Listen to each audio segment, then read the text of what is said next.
so there's a lot there.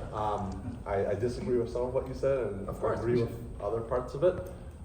He's not your professor. Yeah. By the way, I ask my students to disagree with me. So speaking to the double standards part for a second, that I fully agree with you on. I think one of the things that was so problematic about the president's testimony before Congress in December was that we know their answers to that question about speech would have been completely different for any other ethnic or religious or racial group. And these double standards for speech are evident on campus every day.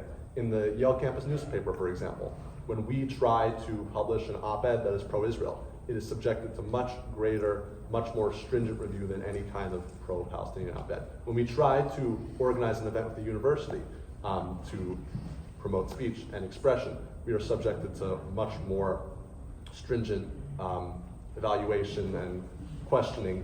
Yeah, much more stringent evaluation and questioning.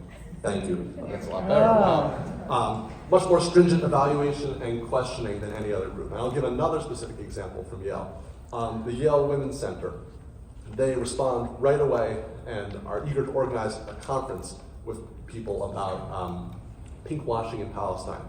And yet they ghost the head of Yale Friends of Israel and Jewish women who message them about sexual violence on October 7th for months.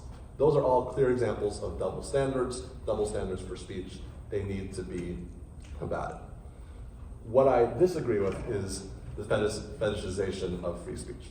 I think free speech is actually paramount to our country. And the other point I want to make is that when we talk about free speech on college campuses and universities restricting free speech, that is not a legal issue of the First Amendment variety. The First Amendment says the government shall not abridge free speech or something to that effect. When we talk about public universities, yes, it could be an issue, but when we're talking about what kind of speech private universities allow, we're talking more about an ideal of free speech rather than the legal concept from the First Amendment of free speech. And I believe that that kind of free speech is not only essential for our democracy, but for the pursuit of academic truth and for the creation of knowledge. I think we should not be restricting speech at all on college campuses unless it constitutes a direct threat, incitement, or harassment against students on campus. I share that view with Brett Stevens, who has also written about this.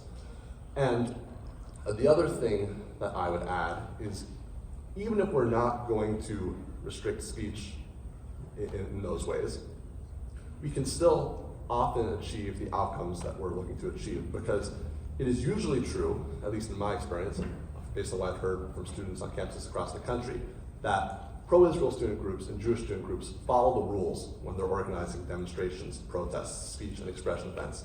And usually, other groups, pro-Hamas groups, do not. I think it is totally reasonable and essential that universities should have clear rules, time, place, and manner restrictions on demonstrations, and that those rules should be clearly and equitably enforced without double standards. For instance, if there is a protest in the library that violates the campus rules on free expression, that makes it so that Jewish and other students can't study, that is actionable. But it's actionable not based on the content of the speech, and it shouldn't be actionable based on the content of the speech, but rather based on the violation of campus rules.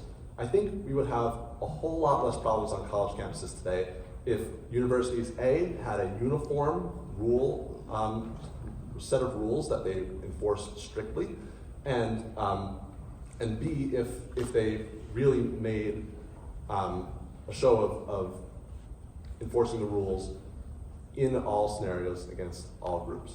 I think if people knew that they were going to be punished for violating their university codes of conduct and violating rules about free expression, then we would be able to have all of these views articulated freely, which is what I desire, but without the kind of threatening feeling and landscape to Jewish students that we so often see today.